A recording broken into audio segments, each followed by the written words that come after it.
Hey YouTube, it's Anthony with you on this channel again. We're going to finish up our Jeep project with the Sniper EFI.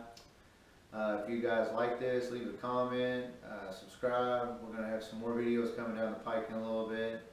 I'm working on those now. So let me get to it and enjoy what you all are watching about. So I'm going to use what we jokingly call CAD, cardboard aided design. Sorry, I'm trying to, so I'm gonna mount my fuel pump inside this boxed area right here. It's obviously in the way of some of the suspension. So this is going to be twofold. It's going to be the bracket that actually holds the fuel pump, and I'm going to call it a skid plate, essentially. Well, there it is.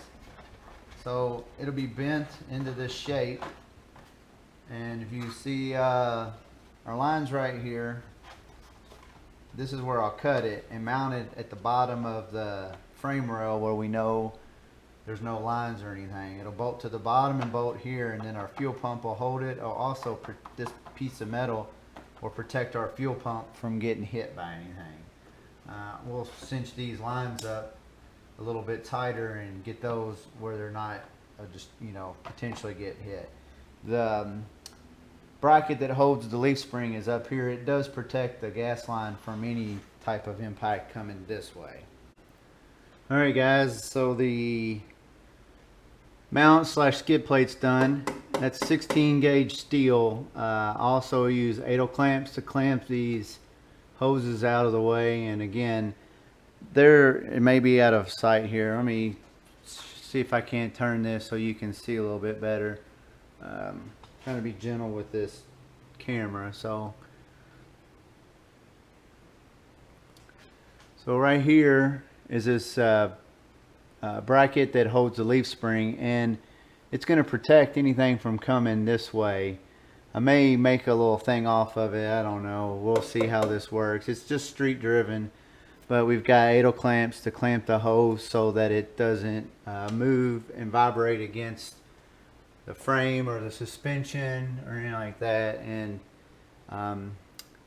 it is very tight in there with where I decided to put it, but I didn't think or see another way of doing it without putting it next to the drive shaft or out of the spec of what Holley wanted to do. So again, it's below the tank, come out of the tank, pumps back here, and then idle clamp it around all the suspension pieces.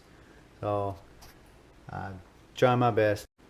Okay guys, I'm gonna do my best with this camera on the stand so it's not such herky-jerky.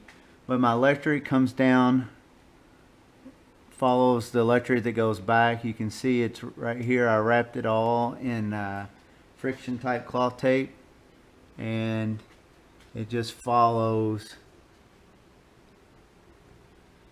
through here and right down through there till it gets to the back. And then when it gets to the back, oops, sorry, when it gets to the back, it follows the fuel line with the idle clamps. It's just zip tied to the right next to the idle clamps as it goes down to the motor.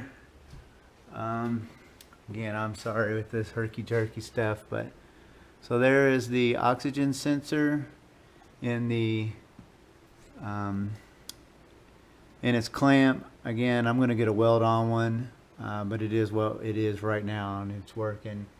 I brought the cable up over top of the exhaust, and then again used idle clamps, if you can see them, right here, there, and then one more right there before it goes up to the engine compartment. Alright guys, this is the completed install.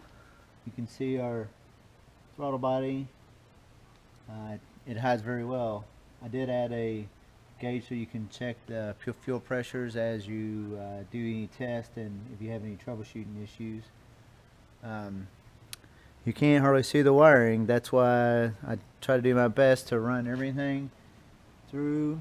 You can see back here, it's covered in friction tape, or like a black tape, not electrical tape. So the passenger side here, your relays. I added one relay to it for the power. It said that needs a really good clean switch 12 volt. So I couldn't find that entirely. It said don't use the coil. So off of the ignition module, I used that to trigger a relay to give me full 12 volts off the battery. It worked great. And again, everything I wrapped in this black tape, make it look like it's factory done. The big thing, how does it run, right? So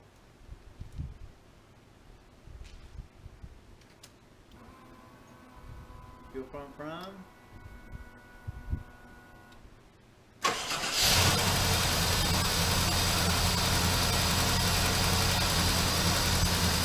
I think it runs really well. It idles well. It's still in a learning mode. It's a little rich on its idle right now. I'm trying to tune that into it, but the owners of this Jeep are ecstatic on the way that it performs now. I hope you guys enjoy this video.